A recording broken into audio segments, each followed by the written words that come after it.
느헤미야서 5장 14절부터 19절입니다. 우리 옆 사람 한번 인사하시죠. 은혜 받으세요. 기도하겠습니다. 사랑하는 주님, 이 시간에 말씀을 나누고 묵상할 때 함께 하시고 우리가 아버지를 믿는 백성답게, 하나님의 백성답게 살 수 있는 그 믿음을 더하여 주시옵소서. 부탁하며 예수님의 이름으로 기도하옵나이다.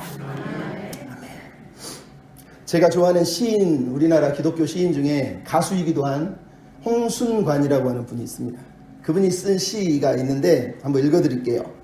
성서 속에 예수가 걸어나와 사람을 만납니다. 율법 속에서 걸어나와 사마리아 길을 걷습니다.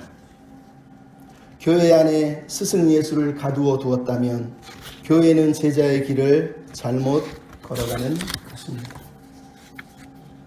여러분 무슨 말인지 아시겠죠? 예수님은 성경에서 이 세상으로 오셔서 성육신 하신 이후에 우리 몸을 입고 이 땅을 걸으셨어요. 율법을 글자로 산 것이 아니라 삶으로 살아내신 분이라는 거예요. 근데 이 땅의 교회는 예수님을 교회 안에 가두어 놓고 밖으로 내보내지 않는다는 거예요. 교회 밖에는 예수님을 믿는 사람이 보이지 않는다. 사실은 이런 얘기거든요. 교회 안에서는 기도하고 헌금하고 찬양하고 막 눈물을 흘리는데 밖에 나가면 다 하나님 안 믿는 사람하고 똑같아요. 같이 욕심부리고 같이 싸우고 같이 분노하고 같이 짜증내고. 대체 누가 크리스찬이라는 거예요? 교회 안에서 있으면 안 돼요. 스승 예수를 모시고 우리는 밖으로 나가라고. 사명이, 그게 사명이 하나님의 명령이란 말이에요. 제가 신학교 다닐 때 저희 교수했던 목사님이 30년 전이니까 잘 기억은 안 나는데 권사님, 순복음교회였나? 교회 이름을 대면 안 되는데. 하여간 권사님 집에 월세를 들어갔어요. 그때는 이제 저희도 마찬가지지만 그 당시는 가난해가지고 아파트도 방 하나를 월세로 주는 경우들이 많았거든요. 근데 그분이 월세로 들어간 거예요. 근데 어느 날 왔는데 마음이 너무 아프다는 거예요. 왜 그러냐 그랬더니 분명히 저분이 권사인데 내가 목사인 걸 아는데 늘 자기를 향해서 시비를 건다는 거예요. 왜 내 우산을 썼느냐, 왜 내 신발을 만졌느냐, 왜 옷장 문 신발장을 이렇게 했느냐, 왜 밤에 잘 때 소리가 내느냐, 왜 음식을 먹느냐. 저도 월세방 살면서 아파트 조그만 방 하나 얻고 살면서 주인 눈치 보일까봐 화장실도 몰래 쓰고 다 나가면 쓰고 음식도 냄새 날까봐 방에서 조그만 브루스타 만들어 라면 끓여 먹고 그랬거든요. 근데 얼마나 그 생활이, 그 목사님이 그러겠어요. 그분은 아마 교회 가면 권사님이고 목사님 보고 아이고 목사님 제가 대접할게 그러지 않았겠어요? 근데 자기 앞에 있는 목사는 목사로 안 보이죠. 왜? 월세 사니까. 어떻게 목사를 월세로 따집니까? 비참한 거죠. 어떤 분이 미국에서 장로님이신데 주유소로 해서 돈을 많이 벌었다고 그러고 열심히 장로 하시니까 그 직원들이 당신 저 장로님 좋아하냐? 우린 저 장로님 너무 싫다. 왜? 갑질을 한다는 거예요.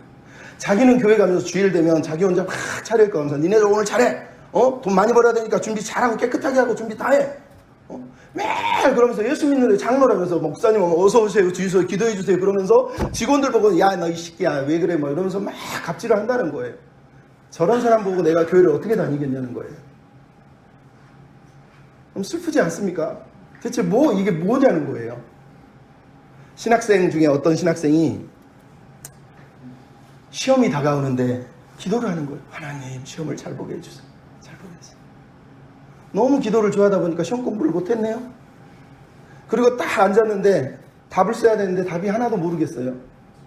공부한다고 가르쳐 줍니까? 자기 공부를 안 한 거를 아니 기도한다고. 그래서 이렇게 썼어요. 하나님은 답을 아십니다.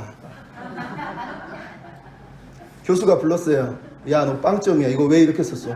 나는 하나님께 맡기고 기도했어요. 알았어 가. 그리고 채점을 했습니다. 하나님 100점, 김아무개 빵점. 여러분 우리가 뭔가 착각하는 거예요. 신앙생활을 기도하면 교회만 열심히 다니면 하나님이 책임져 준다고 믿는 것처럼 어리석은 게 없어요. 오해를 하지 마십시오. 신앙생활은 교회는 훈련장이고요. 실제 우리가 살아내는 삶의 터전에서 내 신앙을 보여줘야 되는 거예요. 안 믿는 사람들 앞에서 힘들고 어려운 순간에 내가 지치지 않고 포기하지 않고 내 믿음을 보여주는 거예요. 그게 예수님이 말한 너희 착한 행실을 보고 사람들이 이방인들이 하나님께 영광을 돌리게 하라라고 하는 명령이란 말이에요. 이 시대 교회가 얼마나 많이 지탄을 받습니까? 왜? 다 교회 안에서는 거룩한 목사, 장로, 집사인데 밖에 나오면 누가 목사인지 장로인지 모르겠다는 거예요. 왜 이런 일이 벌어지냐고요. 결국은 교회가 사는 길은 다시 한번 세상으로 하나님의 복음을 들고 나가는 거예요. 세상 사람들을 감동시키고 변화시키는 거예요. 일본의 경영의 신이라고 부르는 마시스타 고노스케라고 하는 마시스타 그룹의 회장이 자기의 경영 철학을 이렇게 얘기했습니다. 조직을 이끌어가는 리더에게 가장 중요한 것은 사람들에게 감동을 주는 것이다. 가족이든 부하든 고객이든 그 누구를 만나든지 감동을 주는 리더가 가장 오래 살아남는 사람이다. 칭찬할 때도 나무랄 때도 감동을 주라는 거예요. 여러분, 교회가 이래야 되지 않습니까? 감동을 주면 얼마나 좋겠어요. 2차 세계대전이 벌어졌던 그 당시에 프랑스에서 가장 위대한 작가 중에 한 사람을 뽑으라 그러면 모두가 장지오노라고 하는 사람을 뽑았대요. 이 사람이 쓴 책이 나무를 심은 사람인데 내용은 이렇습니다. 어떤 사람이 나무를 심는데 황막한 황무지에다가 나무를 심는 거예요. 근데 거기에는 너무 황폐해서 사람들이 몇 명 안 사는데 남은 사람들조차 서로 다투고 싸우고 이기심에 서로 갈등하는 거예요. 근데 이 사람은 그 황무지 땅을 개간해서 날마다 도토리를 땅에다 파서 10만 개 도토리, 그 다음에 떡갈나무, 노도밤나무를 막 심어대는 거예요. 어떤 사람이 이 사람을 만나러 갔다가 전쟁이 벌어져서 2차 대전을 참여하고 돌아왔더니 그 지역이 산림으로 바뀌어 있더라는 거예요. 그 사람은 여전히 나무를 심고 있더라는 거예요. 그걸 보면서 장지원호라는 사람이 이런 얘기를 합니다. 한 인간이 참으로 보기 드문 인격을 갖고 있는가를 발견하기 위해서는 여러 해 동안 행동을 관찰하고 바라보면 된다. 그의 행동이 온갖 이기주의에서 벗어나 있고 그의 행동을 이끌어가는 생각이 덧없이 고귀하고 어떤 보상도 바라지 않고 그런데도 세상에서 뚜렷한 흔적을 남겼다면 우리는 틀림없이 범접할 수 없는 한 인격을 마주하고 있는 것이다. 한 사람이 끊임없이 변함없이 똑같은 모습으로 세상을 의지하지 않고 순전한 고귀한 마음으로 살고 있는 모습을 여러분이 본다면 축복입니다. 그런 사람이 여러분이 된다면 하나님은 더 기뻐하실 거예요. 근데 오늘 우리는 성경에서 그 사람을 만나고 있어요. 느헤미야라는 사람이에요. 오늘 본문의 느헤미야를 보면 여러분이 읽었지만 놀라지 않을 수가 없어요. 어떻게 이런 사람이 있을 수가 있을까? 감동에 감동을 더한다는 거예요. 여러분, 느헤미야 5장 1절부터 13절을 우리가 지난주에 봤지만 이스라엘 백성들이 가난해서 힘들어서 어려워서 막 내부에서 갈등하고 서로 원망하고 있는 그 모든 것들을 한마디로 말씀을 의지해서 이자를 다 돌려주고 다시는 이자 놀이하지 마! 그러면서 고리대금을 다 끊어낸 다음에 하나님을 경외하는 사람은 이렇게 사는 거야 라고 느헤미야가 백성들에게 하나님을 경외하라고 강조를 했다는 거예요. 근데 그 얘기를 하다가 갑자기 느헤미야가 오늘 본문 14절부터는 자기가 성벽 쌓는 이야기가 아니라 이미 12년이 지난 다음에 이걸 쓰고 있기 때문에 12년 동안 이스라엘 총독을 했던 자기의 삶을 돌아보면서 12년 동안 자기가 어떻게 살았는지를 갑자기 기억하고 그 기록을 쓰고 있어요. 그런데 이 12년 동안의 자기 삶을 돌아보면 느헤미야가 얼마나 놀라운 사람인지 뿐만 아니라 우리가 얼마나 부끄러운 사람인지, 야, 우리는 진짜 저 사람 발가락 때만큼도 못하구나 라고 느낄 정도로 놀라운 삶을 살아가고 있다는 거예요. 하나님이 이런 느헤미야를 보면서 얼마나 행복할까, 그리고 우리를 보면서 얼마나 사랑스럽지만 한편으로는 씁쓸해 하시지 않을까, 이런 생각이 들게 돼요. 어쨌든 오늘 본문의 느헤미야를 보십시오. 그가 보여주는 삶은 마치 예수님이 장차 오셔서 보여줄 삶을 그대로 보여주는 것 같아요. 여러분, 느헤미야가 이렇게 하는 이유는 성경의 비전 때문이에요. 성경은 창세기에 보면 하나님 인간을 하나님의 형상으로 만들었대요. 근데 우리가 범죄해서 하나님의 형상이 깨지고 하나님을 모르니까 우리 마음대로 살아가는 거예요. 근데 이 형상을 회복하기 위해서 느헤미야가 하나님의 비전을 붙들고 지금 하나님의 형상의 삶을 삶으로 보여주고 있어요. 그리고 400년 후에 예수님이 오셔서 보여주는 삶은 신약 기자들이 뭐라고 해요? 예수님을 하나님의 형상이라고 부르고 있는 걸 보게 돼요. 지금 느헤미야서나 예수님의 모습은 하나님이 원래 가졌던 비전, 우리가 갖춰야 될 삶의 모습, 인간의 본래의 모습이 바로 이 하나님의 형상이라고 얘기하는 거예요. 이거를 회복하는 것이 교회에서 가장 복받는 길입니다. 여러분이 형상은 깨져 있는데 맨날 부자 되고 맨날 축복 누린다고 말하는 사람은 사실 거짓말장이에요. 진짜 하나님이 복 주신 사람은 하나님만 바라보는 고귀한 인격을, 성숙한 인격을 소유하게 되어 있어요. 왜? 우리의 비전, 우리가 신앙하는 이유를 에베소서는 뭐라 그러죠? 우리가 그리스도의 장성한 분량에 이르기까지 하나님 우리를 다루신다고 얘기하는 거예요. 근데 에베소서 4장 13절에 이렇게 써 있어요. 우리가 다 하나님을 믿는 것과 하나님을 아는 일에 하나가 돼서 온전한 사람을 이루어 그리스도의 장성한 분량에 이르기까지 하나님을 원하신대요. 여기서 두 가지가 나왔어요. 하나는 하나님을 믿는 것, 하나는 하나님을 아는 거라고 그랬어요. 이게 무슨 얘기인지 알겠습니까? 우리의 믿음과 우리의 생활이 균형을 갖는 게 하나님이 바라시는 삶이라는 거예요. 교회에서는 내가 하나님 믿어요, 기도해요, 성경 알아요 그러면서 밖에 나가서는 하나님을 아는 일에, 하나님을 아는 삶에 게으르면 그게 어리석다. 여기서 알다라는 건 지식을 말하는 게 아니라요, 내가 삶으로 경험한 것을 얘기할 때 안다라고 얘기하는 거예요. 믿는 것과 아는 것이 하나가 되는 그게 바로 그리스도의 형상, 하나님의 형상을 이루어가는 거예요.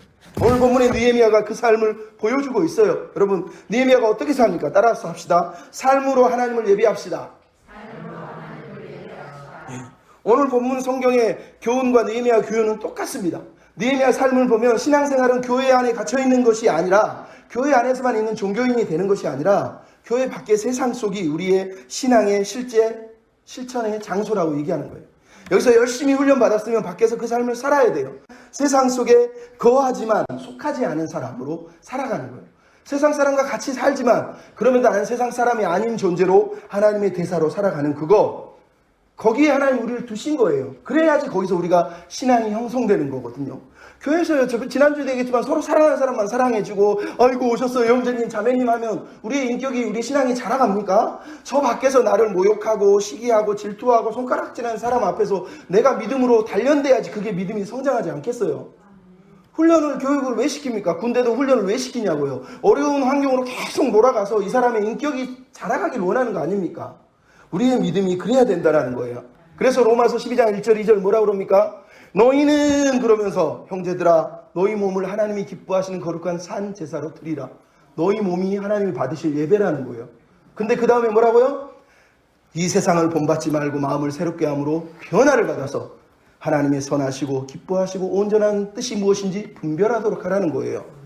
이 몸으로 밖에서 살면서 내가 하는 이 일이, 내가 말하는 게, 내가 손으로 행하는 게 하나님이 기뻐하시는 온전하신 선하신 뜻인지를 삶 속에서 분별하는 삶이 우리 신앙의 삶이라는 거예요. 그게 하나님이 받으시는 예배라고 얘기하는 거예요. 여기서 드린 예배가 아니라는 게 아니라, 여기서 드린 예배는 의식적인 예배지만 밖에서 드린 예배는 삶의 예배가 있다는 거예요. 우리가 삶의 예배에서 실패하면 여기서 드리는 예배도 부끄러워지는 거예요. 여기서 제대로 훈련받았으면 밖에서 삶으로 예배를 드려야 된단 말이에요. 오늘 본문의 느헤미야를 보십시오. 14절부터 18절 내용뿐만 아니라 5장 전체에서 느헤미야가 보여주는 첫 번째 반응이 뭐냐? 고통받는 사람들을 힘을 다해서 섬기고 있어요. 여러분, 우리가 안 읽었지만 8절에 뭐라고 되어 있는 줄 아세요? 우리는 이방인의 손에 팔린 우리 형제 유다 사람을 힘을 다하여서 도로 찾았거늘, 이렇게 써 있어요. 지난주에 봤죠? 이스라엘이 지금 가난한 이유가 뭐예요? 귀족들이, 민장들이 돈 구워주고 못 갚으니까 노예로 팔아버렸다는 거예요. 근데 느헤미야는 그 순간 뭐라고 했었다고요? 노예로 팔린 형제들을 자기 돈을 빌려가면서 다시 사왔다는 거예요. 해방시키고 있었다는 거예요. 놀랍지 않습니까? 느헤미야 5장에서 그래서 제일 많이 쓰는 단어가 형제, 히브리어로 아흐 이러는데, 이게 원래는 형제, 이웃 똑같은 말이에요. 그래서 예수님이 하나님을 사랑하고 이웃을 사랑해라 했을 때 이 단어가 바로 이 형제라는 단어의 아흐예요. 하나님을 사랑하고 이웃을 사랑하는 삶이 무엇인지를 그대로 보여주는 거예요. 하나님은 우리에게 하나님만 사랑해 이렇게 얘기한 적이 없잖아요. 하나님도 사랑하고 이웃도 사랑하는 게 신앙이라고 얘기한 거예요. 느헤미야는 지금 이 이웃들을 얼마나 성실하게 힘을 다해서 힘이 지나도록 사랑했다고 말하고 있는 거예요. 손해를 보면서까지, 자기 돈을 사비를 들여서 가면서까지 노예로 팔린 사람들을 끌어모으고 사서 다시 돌려놓고 있다는 거예요. 그럼 이렇게 모시는 사람이 어디 있습니까?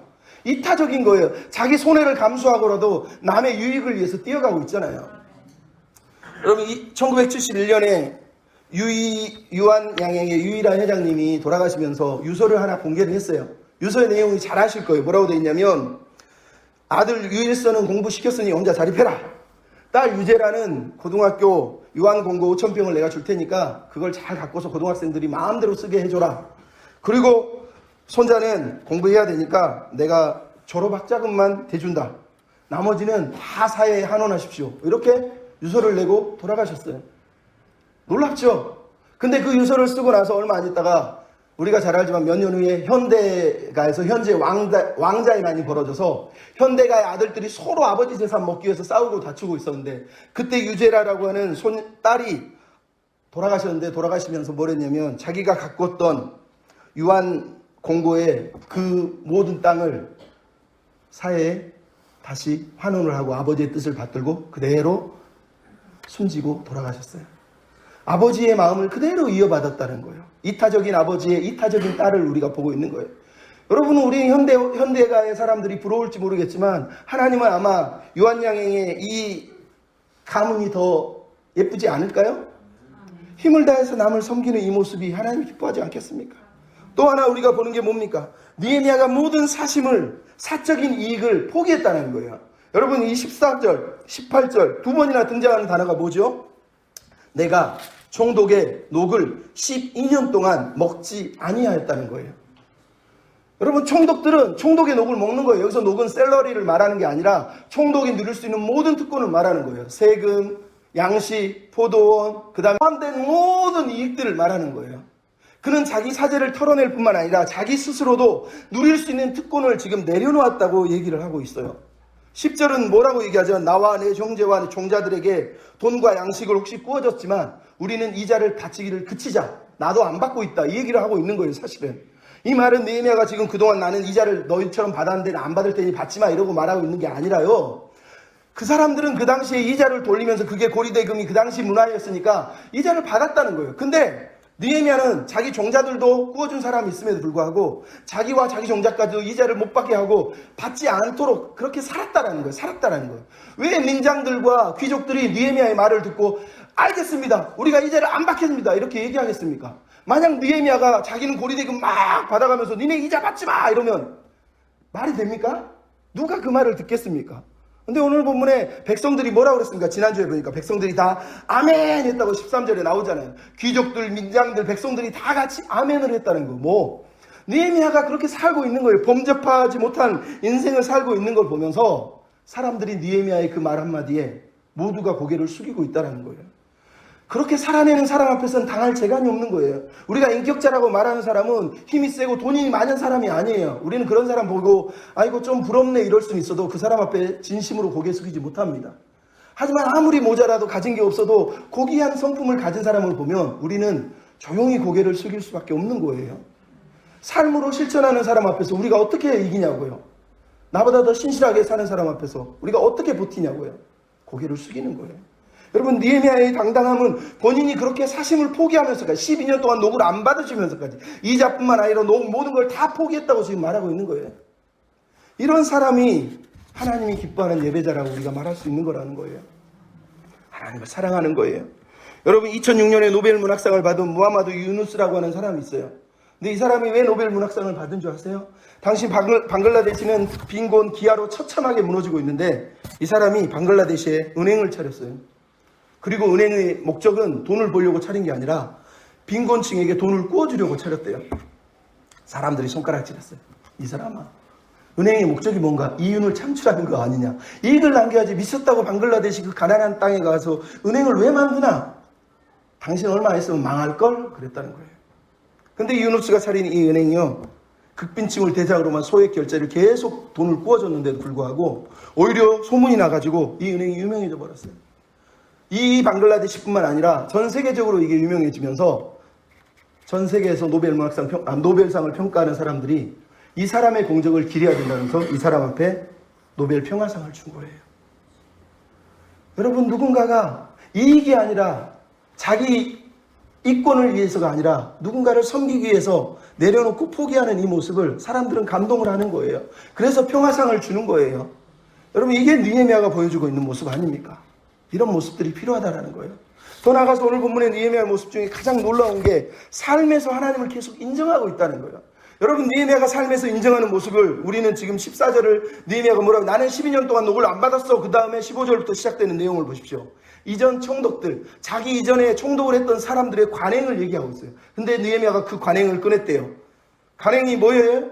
이전 총독들은 녹을 받았대요. 돈이며 양식이며 심지어 갈치까지 하고 은 40세겔 세금까지 다 받아서 먹고 살았던 사람이라는 거예요. 자기 배 불리기 위해서 할 수 있는 특권을, 할 수 있는 모든 권리를 다 이용해서 자기 배를 불렸다는 거예요. 근데 느헤미야는 15절에 이전 총독들처럼 자기는 하지 않았다고 얘기하는 거예요. 놀랍지 않습니까?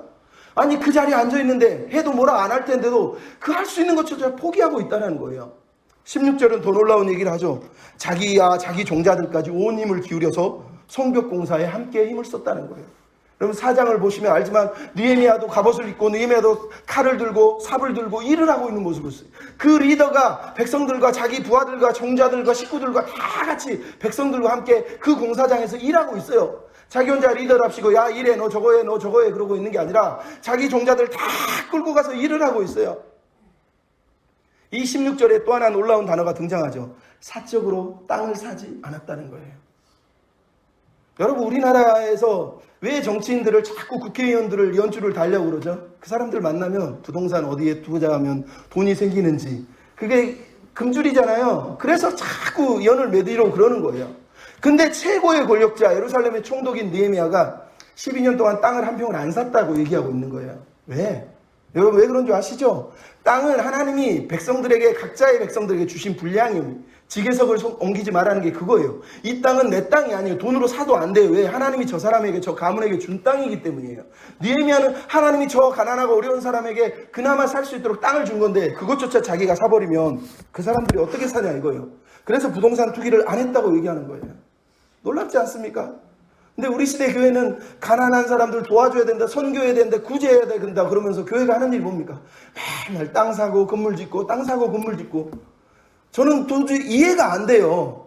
물론 좀 커서 할 일이 더 많이 할 수 있다고 명분은 많죠. 근데 실제로 그 사람들이 돈 은행에 쟁여놓은 돈이 얼마나 많은지 아십니까? 예비비라고 목사님들은 판공비라고 큰 교회는 막 5천억 1억씩 막 써가잖아요. 대체 그게 무슨 하나님을 영화롭게 하는 겁니까? 느헤미야가 땅을 사지 않았다는 얘기는 말 그대로 노역뿐만 아니라 특권 권리를 다 내려놨다고 하는 이 얘기는 우리가 너무 부끄러워지게 만들잖아요. 우리 시대의 교회가 얼마나 부끄럽습니까? 더 놀라운 얘기를 하고 있죠. 17절 18절 뭐라고 그럽니까? 자기가 하루 한 끼에 밥을 먹는데 자기 혼자 먹는 게 아니라 민장들 150명 개종한 이방 족속들 그리고 자기 형제들 유다 사람들이래요. 여러분 150 플러스 나머지를 더하면 보통 이 음식 분량이 600에서 800명 분량이라고 그럽니다. 열흘에 한 번씩 먹는 음식을 말하는 거예요. 느헤미야가 이 음식을 어떻게 600에서 800을 먹일 수 있죠? 세금도 안 걷지, 땅수 안 자지, 녹도 안 먹지. 이건 말 그대로 우리가 이해할 수 없는 행동을 느헤미야는 지금 하고 있는 거예요. 어떻게 이런 사람이 있을 수 있냐는 거예요. 결국은 자기 사재를 털었다는 얘기거든요.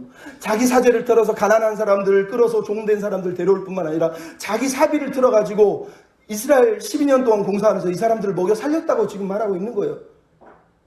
이런 사람이 세상에 어디 있습니까? 근데 그 이유를 느헤미야가 스스로 설명하죠. 18절에는 뭐라고 하죠? 백성들의 부역이 중함이라. 즉 백성들이 너무 세금이 부담이 많아서 백성들을 더 이상 힘들게 하고 싶지 않았다라는 거예요.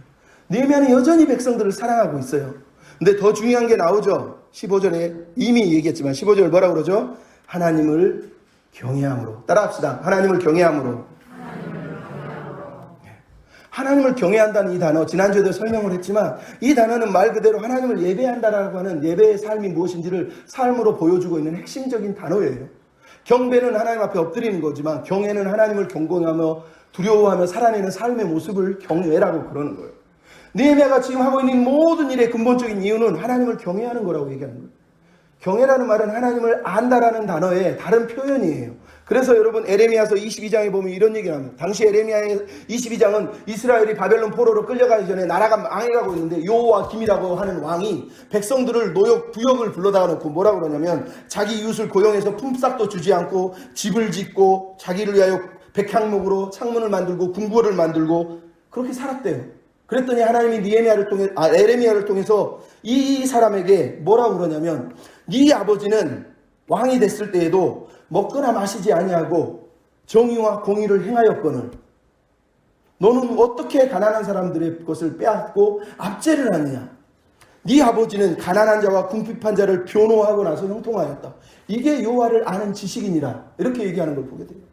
여러분 지금 에레미야가 하는 말이 뭐예요? 여호와를 아는 지식이 뭐라고요? 가난한 자, 어려운 자, 힘겨운 자를 변호해주고 도와주는 그게 바로 하나님을 아는 지식이라는 거예요. 여러분 이게 진짜 믿음의 모습이고 진짜 하나님을 경외하는 사람의 모습인 거예요. 여러분 삶으로 하나님을 드러내고 높여드려야 됩니다. 2017년 6월 달에 제가 보는 페이스북에 한 목사님이 글을 썼어요. 글의 내용은 본인이 영국에서 자그마한 교회를 섬기는 동안에 있었던 일화예요. 그 교회는 너무 작아서 유학생활을 하는데 목사님이 사례비를 많이 못 받는데요. 그래서 이 전도사님이 그 당시 전도사니까 열심히 섬기는데 어느 날 전도사님 이리 와봐! 그러더니 자기한테 봉수를 하나 딱 주더래. 그러면서 이거 사례비야? 그러더니 돈이 없는데 사례비를 왜 주시냐고. 목사님 필요 없습니다. 그러고 놔두고 집으로 갔대요. 자기도 유학생인데 얼마나 힘들겠어요. 근데 얼마 있다가 띵동 띵동 그러더니 가보니까 자기 집 앞에 목사님이 사례비를 안 받으니까 그 분량의 장을 봐가지고 집 앞에 탁 놓고 갔다는 거예요. 그러니까 이 전도사님이 질 수 없지. 그러면서 자기가 여보 꼼쳐놓은 돈 줘. 그래가지고 장 플러스 장을 봐가지고 목사님 옆에 딱 갖다 놓고 띵동띵동 누르고 도망갔대요. 그랬더니 목사님이 도저히 안 되겠다 그래서 나중에 보니까 또 누가 띵동띵동 하니 가보니까 이번에는 플러스 배가 돼가지고 또 딱 장이 모여있는 거예요. 근데 이 전도사님이 내가 질 수 없지.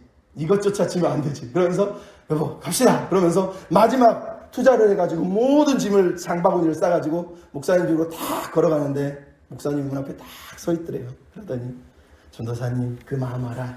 이제 그만합시다. 그러더라는 거예요.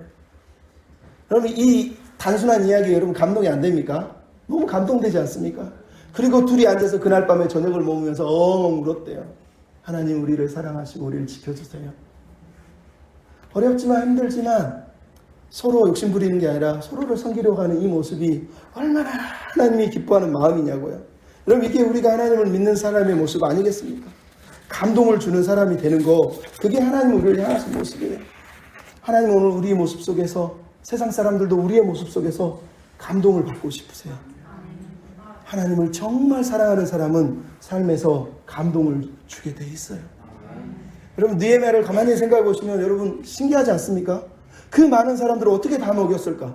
그것도 신기하지만 사실은 느헤미야는 페르시아 왕궁에서 왕의 비서실장으로 그 암투와 그 투쟁을 거쳐서 그 높은 자리에 올라갔다면 그 자리를 내려놓고 예루살렘으로 올 이유가 없잖아요. 그 가난한 사람 도우려고 뭐하러 옵니까? 그 자리를 왕이 매일마다 암살의 위험을 받는 그 자리를 하루라도 자리를 비우면 딴 사람이 차지할 텐데 그 자리를 놔두고 예루살렘으로 왔다는 얘기는 자기는 좌천을 결단하고 내 자리를 뺏겨도 된다는 마음을 가지고 지금 여기 왔다라고 말하는 거하고 똑같은 거거든요.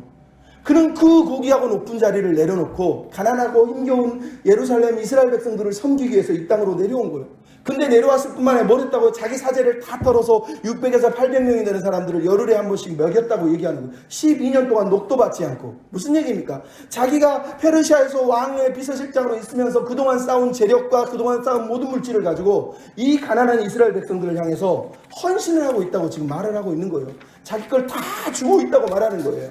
여러분 그래서 성경이 복음의 책인 거예요. 우리는 성경을 펼 때마다 성경에서 항상 예수님을 보게 돼 있어요. 왜? 느헤미야를 보면 저 멀리 페르시아 왕궁에서 왕의 우편에 있던 사람이 내려온 걸 보는 거예요. 성경의 신약편에서 저 위 하늘나라 하늘 보좌 위에 우편에 계신 예수께서 특권과 지위와 권세를 다 내려놓고 오셔서 우리와 똑같은 사람이 되셔서 가난하고 힘겹게 눈물을 흘리며 살고 있는 우리를 위해서 우리 편에 오셔서 친구가 되어주시고 근심 걱정 괴로움 많은 우리의 친구가 되셔서 도우시고 위로하시고 힘주시고 자기 몸까지 찢어서 십자가에 걸으시면서 내가 너를 사랑한다 이렇게 얘기하잖아요. 근데 이거를 사도 바울이 뭐라고 그럽니까? 우리가 예수 그리스도의 은혜를 알거니가 그 부요하신 이가 너희를 위하여 가난하게 되시면 너희로 부요하게 하려 하심이라는 거예요. 이게 복음이에요. 부요하다는 말은 부자가 된다는 게 아니에요. 예수께서 그 부요함을 스스로 내려놓고 포기하고 남을 위해 쏟은 것처럼 그 사랑을 받았다면 우리가 이미 부요한 사람이라는 거, 우리도 그 부요함을 남에게 쏟는 사람이 되어야 된다고 얘기하는 거예요. 그게 바로 사도 바울이 보고 있는 예수님의 모습이에요. 느헤미야나 예수님이나 놀라운 권위와 특권을 내려놓고 가난하고 힘겨운 자들을 위해서 자기 인생을 드린 사람들이에요. 그래서 느헤미야가 예수님을 보여주고 있다는 거예요. 여기에 예수님의 모습이 그대로 드러나고 있잖아요. 우리가 어떻게 살아야 되겠습니까? 세상이 우리를 손가락질하는데 왜 우리가 손가락질을 받아야 됩니까? 우리가 예수님처럼 안 살기 때문이에요. 우리가 하나님의 형상을 포기했기 때문이에요. 2019년을 마무리하고 이제 새해를 다짐하면서 여러분 무슨 기도를 하고 싶습니까? 하나님 나 부유하게 해주십시오. 나 부자 되게 해주십시오. 나 많이 누리게 해주십시오. 네, 좋습니다. 하지만 더 중요한 기도가 있어요. 여전히 우리는 붙들어야 될 기도. 하나님, 내 삶으로 하나님을 예배하고 싶습니다. 느헤미야처럼 사람을 감동시키고 하나님을 감동시키는 사람이 되고 싶습니다. 그래서 저들이 나를 보고 우리를 보고 하나님을 영화롭게 해드리는 그런 사람이 되고 싶습니다.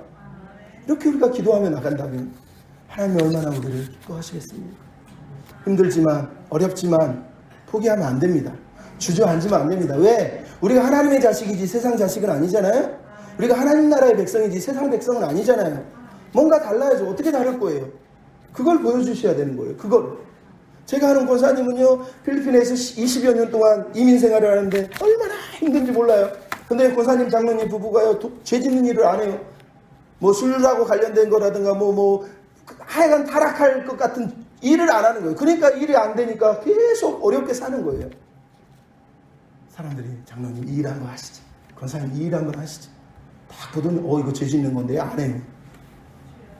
그렇게 10여 년을 버티는데요, 어떻게 버텼는지 이해가 안 돼요. 근데 두 딸이, 아들, 딸이 있는데 나중에 의과대학 다녀서 의사가 되는데요, 이 아이들이 고등학교 때 엄마 아빠 앞에 와서 다 무릎 꿇고 그러더래요. 엄마 아빠를 보니까 진짜 하나님을 믿는 사람이라는 걸 알겠어요. 정말 엄마 아빠는 하나님을 믿는 사람이야, 이러더라는 거예요. 그렇게 힘든데, 그렇게 어려운데 하나님 예배하기를 포기하지 않고 하나님을 붙들고 기도하고 사는 거예요. 그걸 보면서 자식들이 은혜를 받고 감동을 받아가지고 오히려 이 아이들이 얼마나 믿음이 신실하신지요. 둘 다, 한 사람은 건대에서 한 사람은 미국에서 의사하고 있는데요, 이웃을 섬기는, 이 자녀들을 얼마나 잘 키우는지. 딸은요, 의과 다니면서 매일마다 집에 부채를 하나씩 들고 오더래요. 너 부채 왜 가져와? 학교 끝나면 학교 앞에 아주 나이 먹은 필리핀 할머니가 부채를 파는 거예요. 얼마 되지도 않는데 그걸 팔고 매일마다 벌벌 떨면서 팔고 있는 거예요. 그러니까 이 딸이 너무 불쌍해서 매일 사오는 거예요. 자기 방에 보면 부채가 막 쌓여 있는 거예요. 왜 사왔어? 불쌍하잖아. 왜 사왔어? 불쌍하잖아. 여러분, 엄마 아빠의 믿음, 엄마 아빠의 신앙을 받은 아이들이 그렇게 살고 있더라는 거예요. 여러분은 어떻게 사십니까? 우리는 어떻게 살아야 됩니까? 나 힘들어 죽겠다, 나 어려워 죽겠다, 이제 그만하겠다. 여러분, 2019년까지 그렇게 살았으면 이제는 2020년은 좀 더 결단을 합시다. 세상을 감동시키고 하나님을 감동시키고 이 삶을 통해서 하나님을 영화롭게 해드리는 그런 존재들이 되었으면 좋겠습니다. 아멘. 하나님, 2020년에는 더 큰 믿음, 강한 믿음으로 소유하게 해주시옵소서. 여기에 모이는 주의 은총 받은 자여, 주께서 이 자리에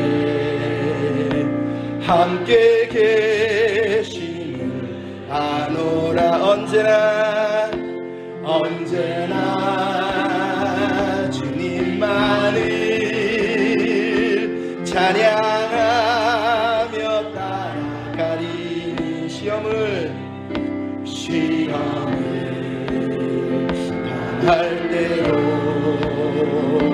함께 계시는 믿노라. 2절, 주님이 뜻하신 일, 주님이 뜻하신 일 헤아리기 어렵더라. 언제나 주 뜻 안에 내가 있음을 압니다. 내가 있음을 아노라. 사랑과 말씀들이 나를 더욱 새롭게 하니, 때로는 넘어져도 죄의 승리를 이 믿음 더욱 세라. 이 믿음 더욱 세라. 주가 지켜주신다면 어두운 밤에도 주의 밝은 빛 인도하. 우리 눈을 감고 가슴에 손을 얹고 이 믿음 더욱 세라. 이 믿음 더욱